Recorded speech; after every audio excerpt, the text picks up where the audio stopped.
Hello and welcome to everyone. So welcome to another Tuesday evening. And if you're following these lessons, we're going to carry on today with the topic that we've been working on during the morning lesson, and it's called The Creator is Revealed in the Connection Between Us. So as all Tuesdays, is a good time to go over what we've learned in the lesson and also prepare ourselves for tomorrow's lesson as well. So let's get started. And if you've got any questions, as usual, you can write them through and we'll try to answer them as best we can. So the Creator is revealed in the connection between us.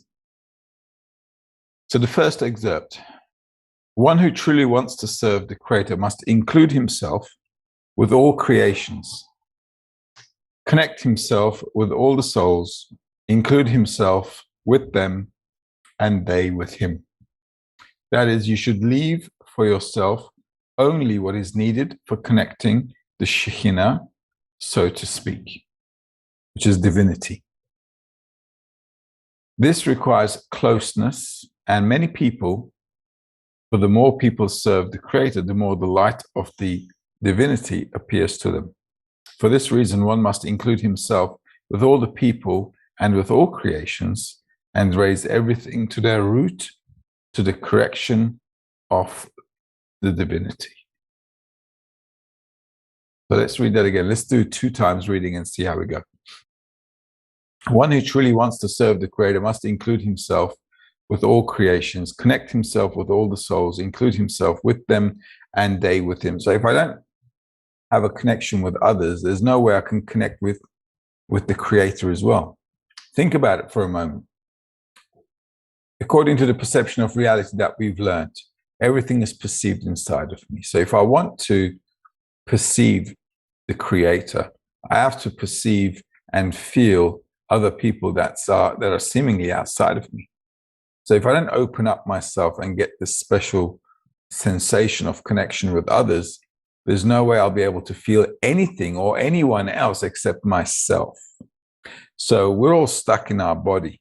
What does that tell us? That tells us that we're all stuck in ourselves. So our life is only a perception of reality limited by our five senses, who have been designed to take everything inwards and not outwards. This is why we don't feel anything on the outside. Everything we feel is on the inside. So the whole of reality is just what we feel on the inside. So accordingly, if I want to get above the current perception of reality and elevate myself to a higher level, the key, the formula, the way to do that is by connecting with other people.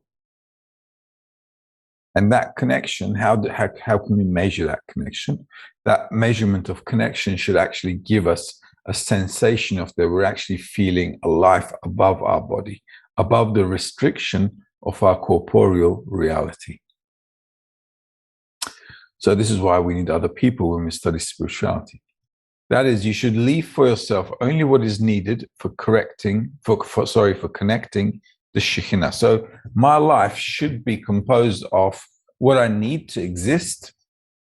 And on top of that, I should just be dedicating myself to elevating myself spiritually. Because at the end of the day, think about it for a moment. Our whole life is spent running around trying to get pleasures from corporeality. And all we discover is we don't get any pleasure from corporeality. Right? This is why depression is on the rise, drug abuse, addictions, they're on the rise, violence, all kinds of sicknesses, natural disasters, everything is on the rise. Why? Simply because we're out of balance. And this lack of balance with reality is causing us all the destruction in the world, including natural disasters. Because we're far from everybody else. We're far from other people. We are too egoistic. And this egoism of ours is killing all of us. So what we need to do in order to elevate ourselves to a next level of perception, and why we should do that, is simply because our life is very limited. So we're born and we don't know when we're going to die. So any of us, we have no guarantees whether we're going to finish this lesson alive or not. Okay? We don't have a guarantee as such. So life is short.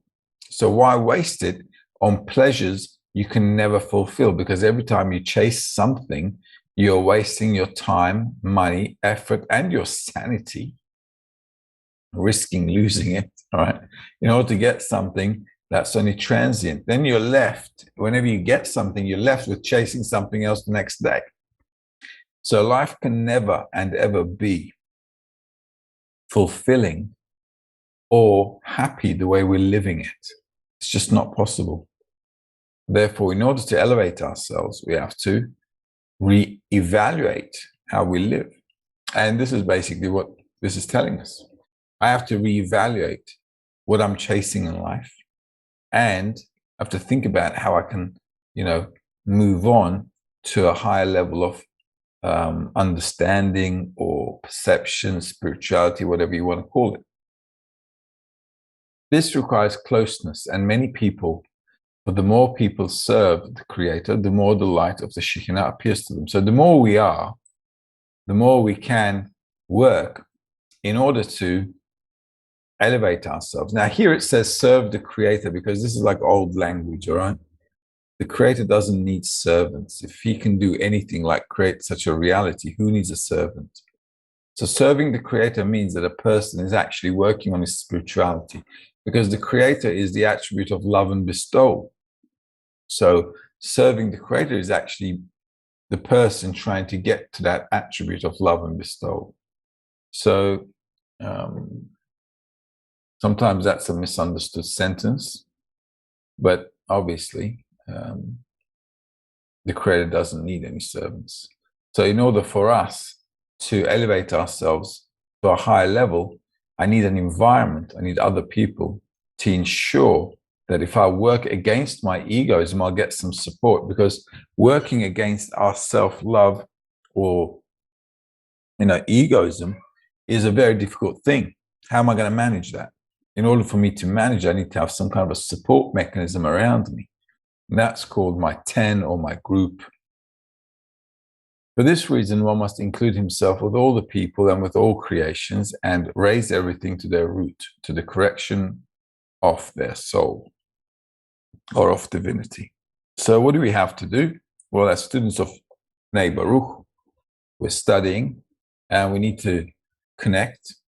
We need to study, we need to connect, we need to help other people advance in spirituality as well.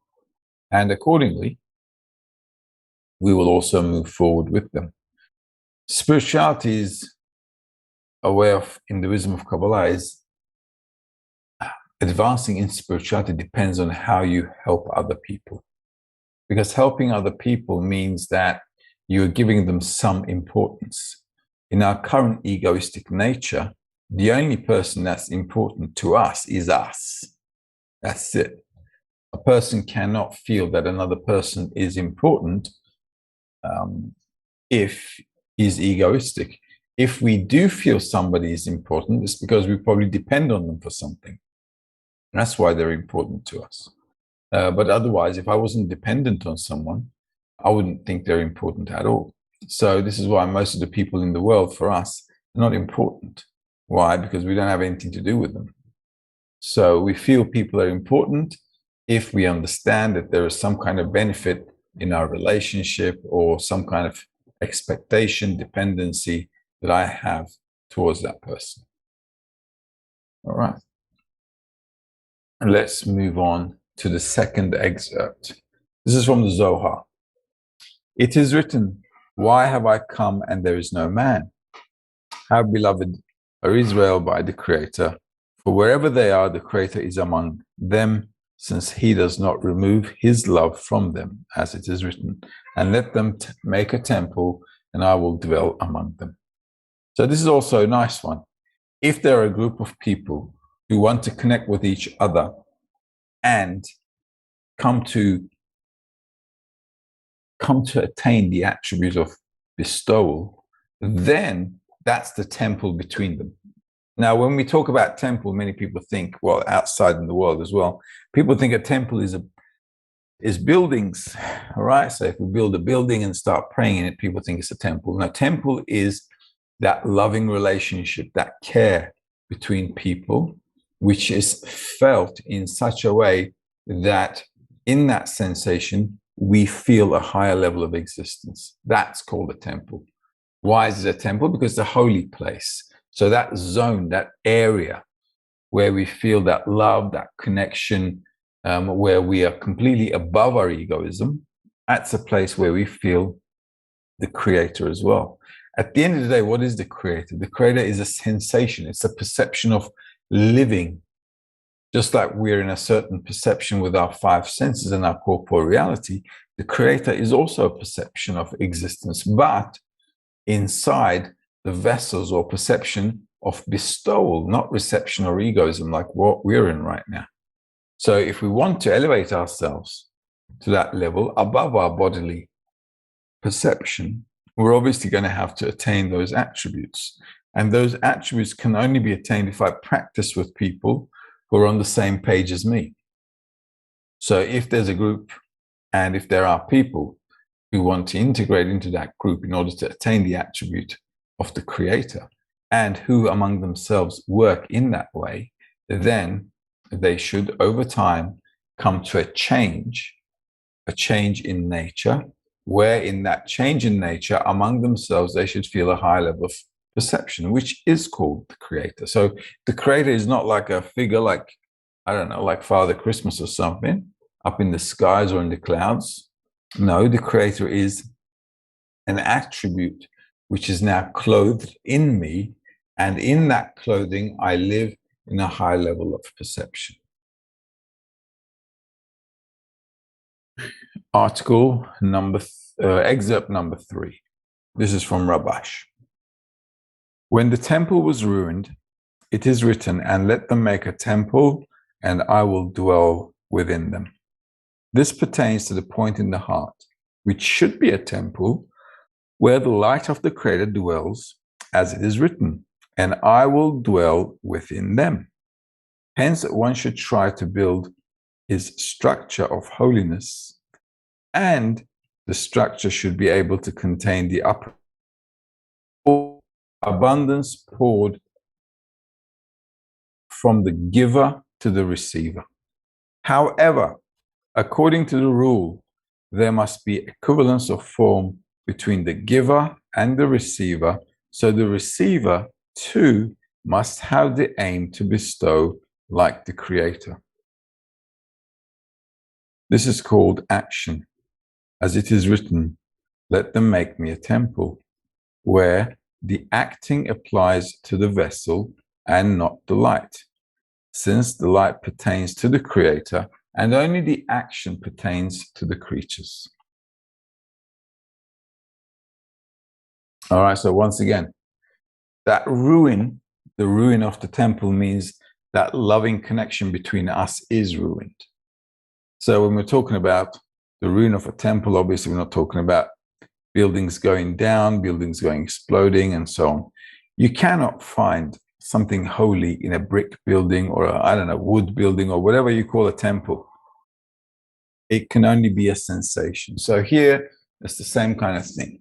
If there is love and bestowal between us, then that is a temple where we feel a higher level of existence or perception. If we fail to come to that degree, then accordingly we feel this life here. We are born, we live, and we will end up dead.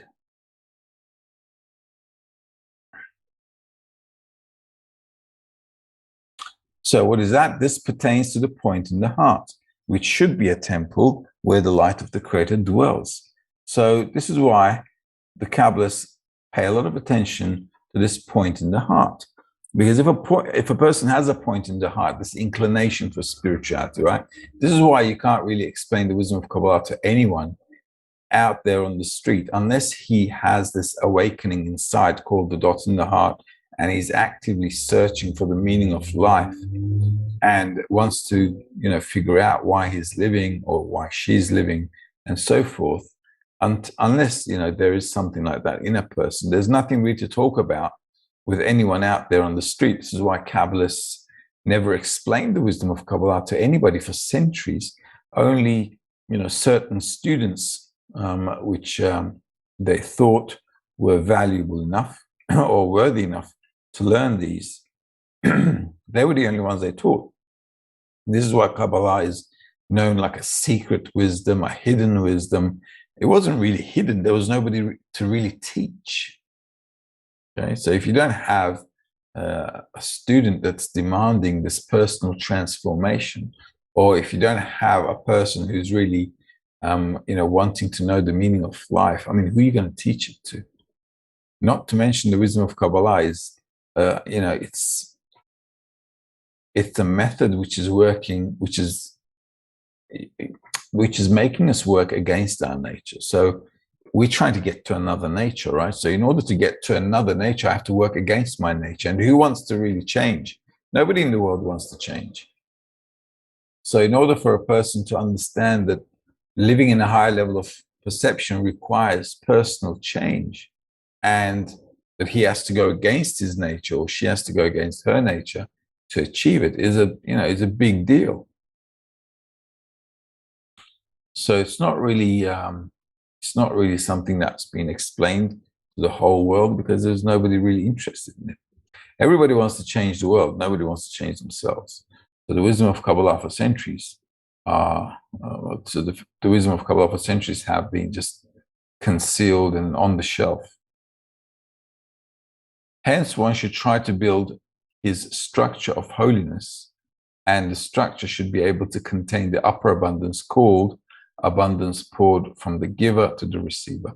So, as you know from previous lessons, the purpose of life is for humanity, or for the person or the individual, to be happy, to be fulfilled, to be in perfection, right? To be I don't know, whatever you want to call it, to be in perfection, to have everything, to be, having a great life, whatever you want to call it.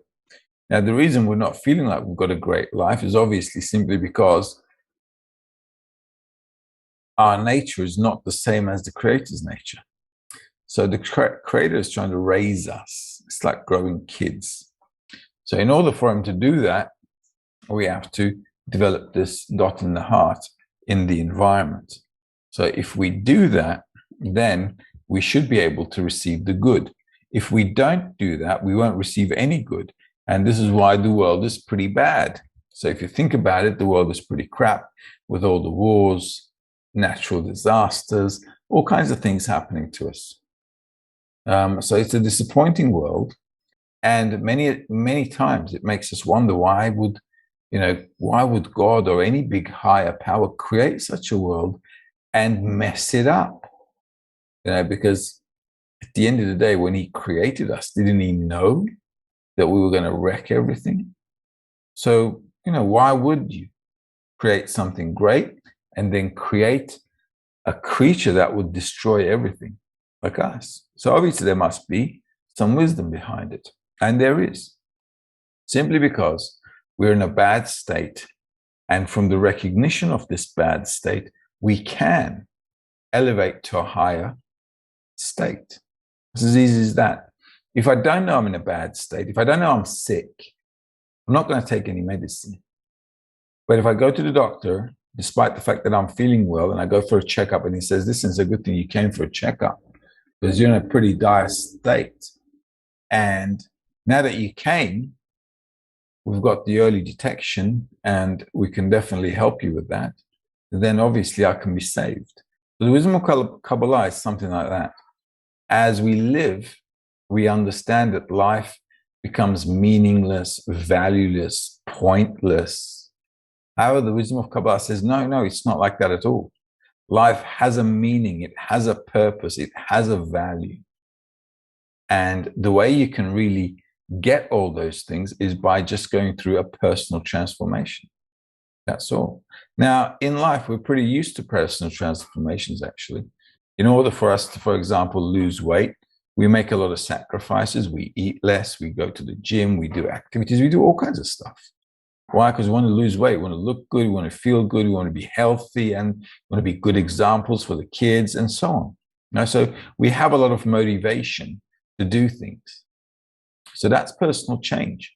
So in order for life to personally motivate us to make changes, it has to reveal to us something bad, something evil, something questioning about our lives and our existence. And this is why life has to go from bad to worse in every generation. So every year or every generation, we have some new problems coming up, whether it's economic crisis, global pandemics, wars, all kinds of natural disasters, and so on. And you can see how, oops, sorry about that. You can see how the world is going from one natural disaster to another rather quickly. Right? Centuries ago or years ago, it wasn't this fast. There was always some, a considerable amount of time from one suffering to another. However, though, now can you feel how everything is speeding up?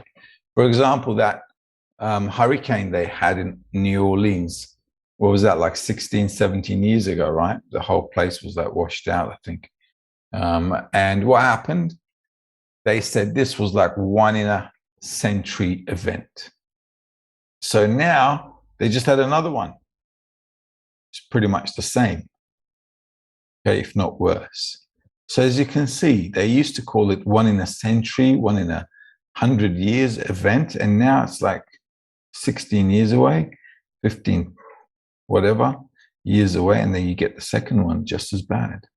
So life is not getting any easier, and it's not going to get any easier because life pushes humanity to understand that they're in a dire state, which they need to save themselves from. So this kind of questioning only happens when we get suffering. So this evil is necessary. And on top of that, the dot in the heart is also necessary. So we've got two things that we need to have here. One, the questioning me, the dot in the heart. And second, life's pushing force, the beatings of life or the slaps that we get, the suffering that we get, which make us think about life. Okay. And after that, we can then, when the suffering is severe enough, we can then say, well, you know what, I'm not willing to suffer anymore. I want to make this change. So I want to take this medicine. And that's how things really eventuate in our lives. And same with personal transformation as well. We come to a point where we just don't want to suffer anymore. So we are willing to make that change. Now, the faster we do it, the better, because the less suffering there'll be. The more I get lazy with it, or I'm just not getting the messages and I'm a bit stupid with the whole thing, then obviously one beating after another is going to cause humanity to be shaken up a little bit. Then they'll be asking. So hopefully we won't go there, and we'll get into a conscious path of development. So, however, according to the rule, there must be equivalence of form between the giver and the receiver. So the receiver too must have the aim to bestow like the creator. So if we go through that personal transformation, we will bestow like the creator. And that's the only time when we can feel good. It's like when you're growing up. And as you're growing up, you want to be more and more independent, right? In your teenage years. So that's how it is. So people in spirituality as well, a person must want to become independent from the shackles of the desire to receive or his egoism, and live independently. And that's what the creator is really doing. Just like our parents are trying to raise us so we can be independent people, relying on nobody but ourselves, so that we can live properly in this world. Okay. All right, any questions? Just 2 questions. Let's take a look.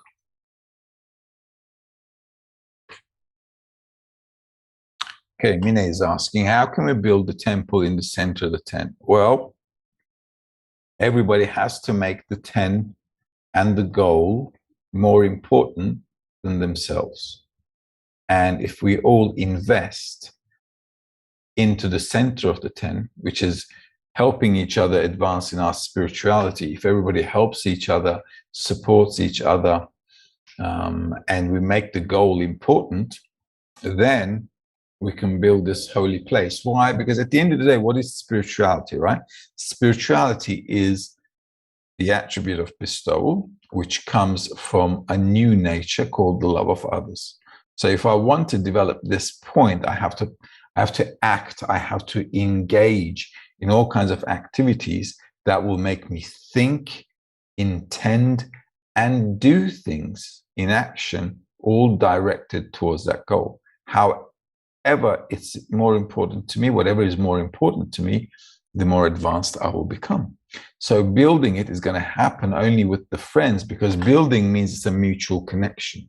I can't do it on my own. So everybody in your 10 should be working towards that together, nullifying the self-importance and our personal thoughts and desires, and only directing ourselves towards the common desire of the group, which is to attain the attributes of the creator. Patricia is asking, can the desire for sensation nullify the ability to attain sensation? Can the desire for sensation nullify the ability to attain sensation? The desire for which sensation? Whenever I have a desire, I have a sensation in it, right? This is why we're sensual beings. So I have a desire. Inside my desire, I sense something either pleasant or not pleasant, right? So we're a desire to receive. there are only two things I can feel, good or bad. Okay, pleasure or lack of pleasure, or I don't know, bitterness, let's say. So how can one desire nullify another desire? Maybe that's the correct way to ask your question. Okay, correct me if I'm wrong. Okay, so how to nullify one desire against another desire? So how would I nullify a desire that's for my personal benefit by having a desire for the benefit of another person? It's related to what I just answered, Mine. If the other person is more important, if I feel they're more important, then I can nullify a desire for myself and fulfill the desire of somebody else. If I fulfill the desire of somebody else, and if that's true bestowal, but we're not there yet, but if it was true bestowal, then I'd feel a lot of pleasure from that.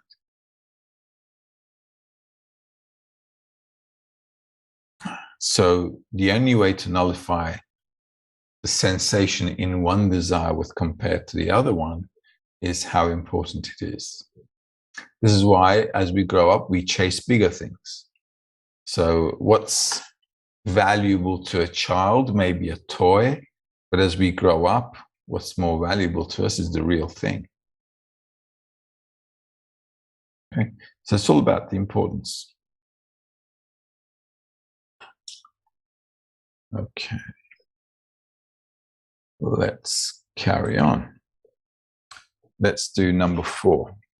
Al-Islam says that the place where the Creator is revealed is called divinity, and the Creator is called Shochen.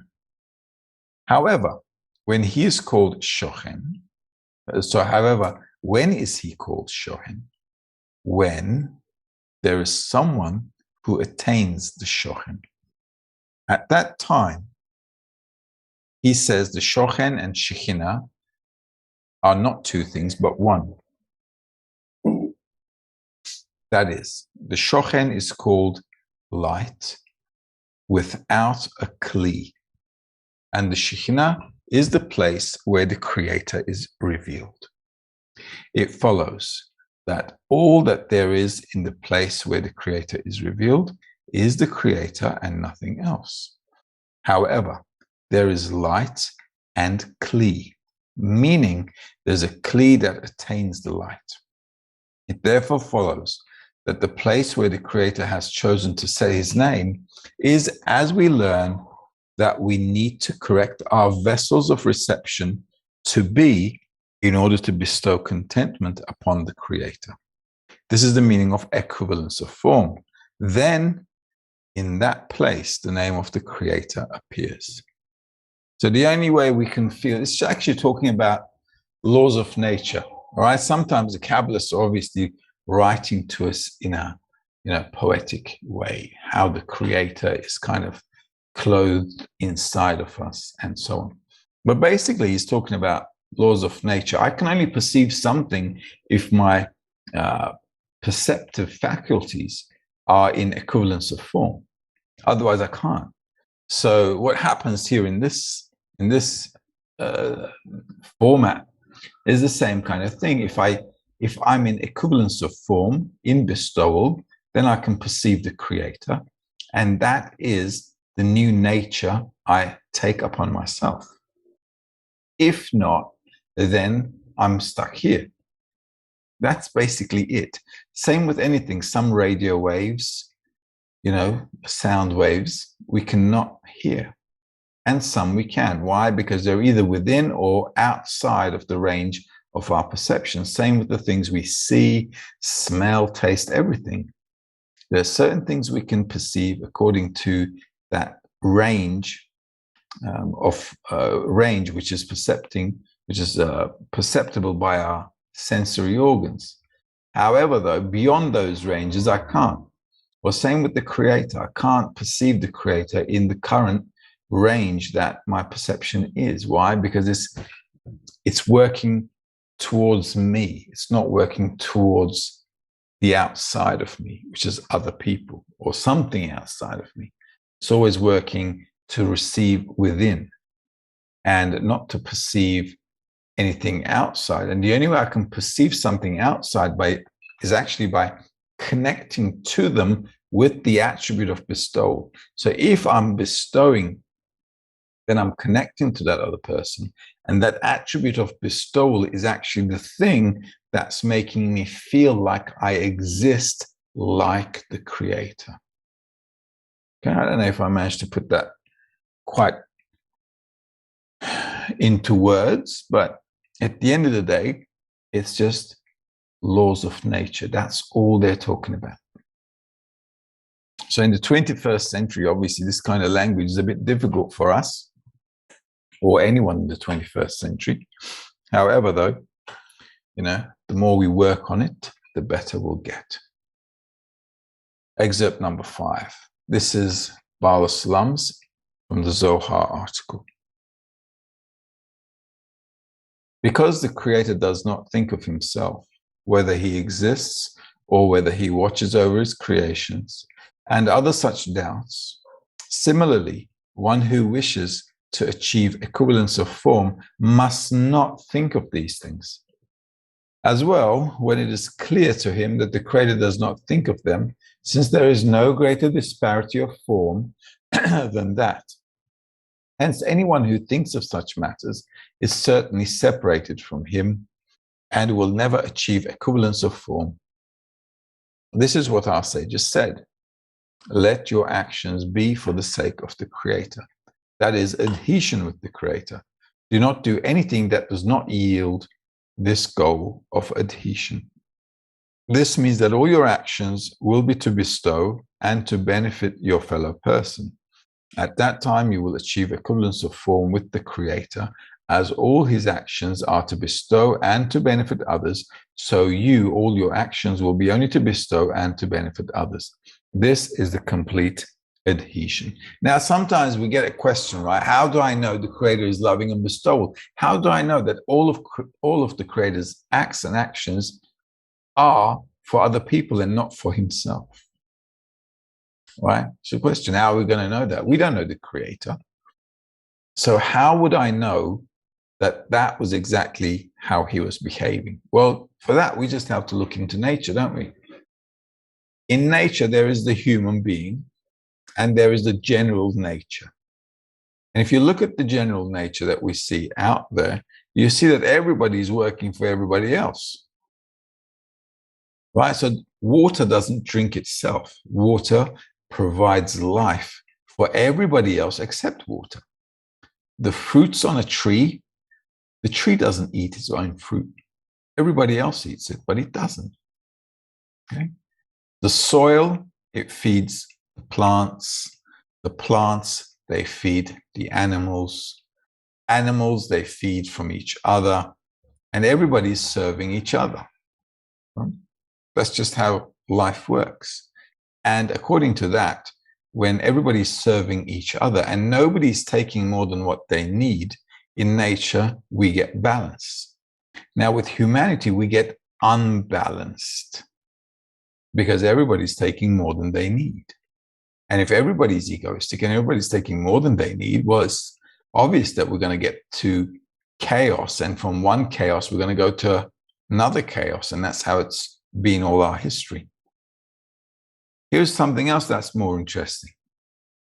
If you look at our lives, right, everybody's also serving everybody. I mean, the cab driver is driving me from A to B. The banker is keeping my money or he's giving me money.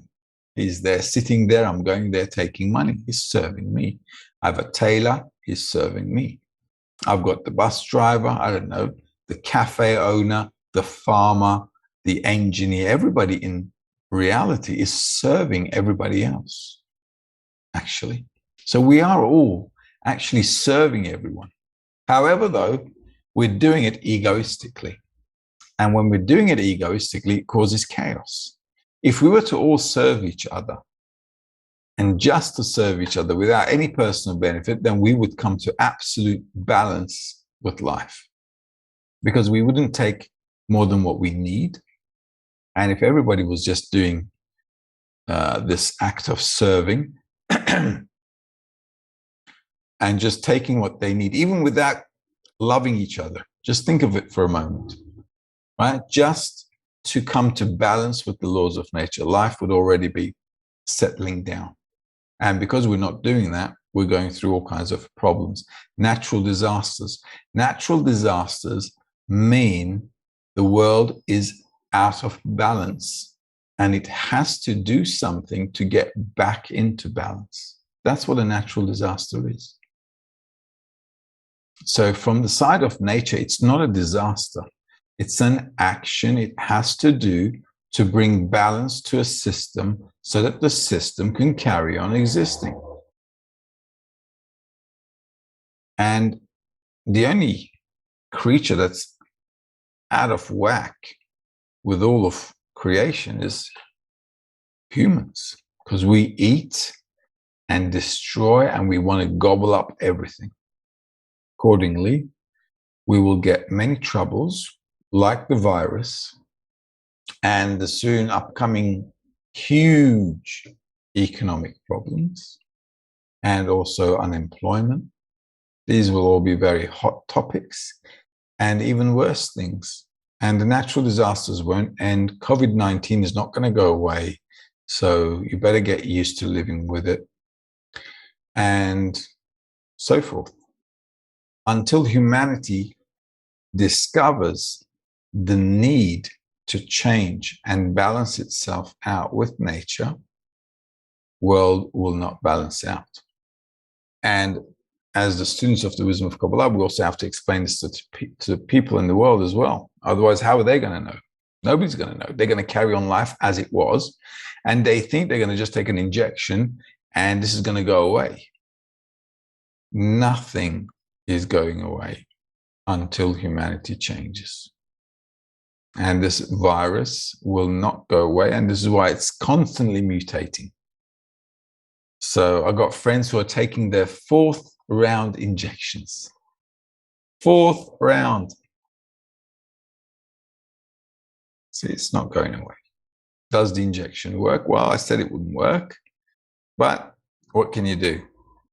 So it does have some kind of at least effect to kind of get you over it lightly. But what can you do? It's life, and we're right in the middle of it. So it'll be an interesting several years ahead of us. Each of them had a spark of love of others, but the spark could not ignite the light of love to shine in each. So they agreed that by uniting the sparks would become a big flame. So only a group of people who agree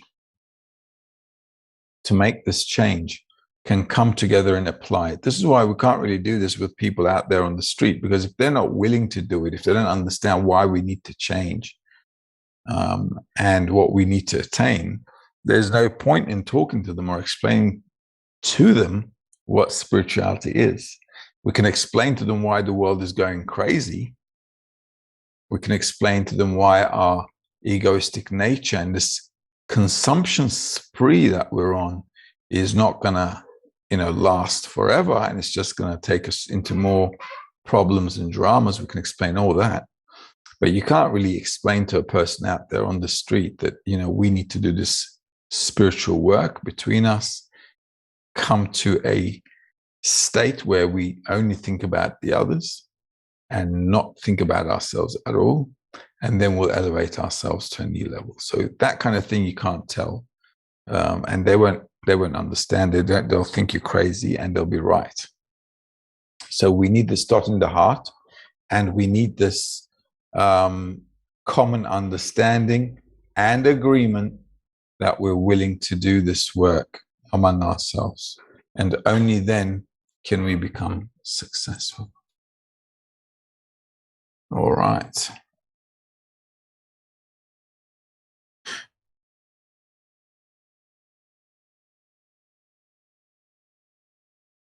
All right, let's call it an evening. Let's call it an evening today, slightly earlier than usual. but let's call it an evening. We'll carry on with this topic in the morning lesson, so I don't want to go even further than what the Rav did. So this is a good preparation for going over what we did, and it will give us that extra boost when we come to the morning lesson tomorrow. So let's call it a day. Let's call it an evening, and hopefully I'll see you guys next Tuesday as well. In the meantime, have a great day, and if you're celebrating Rosh Hashanah, have a great Rosh Hashanah. All the best. Bye-bye.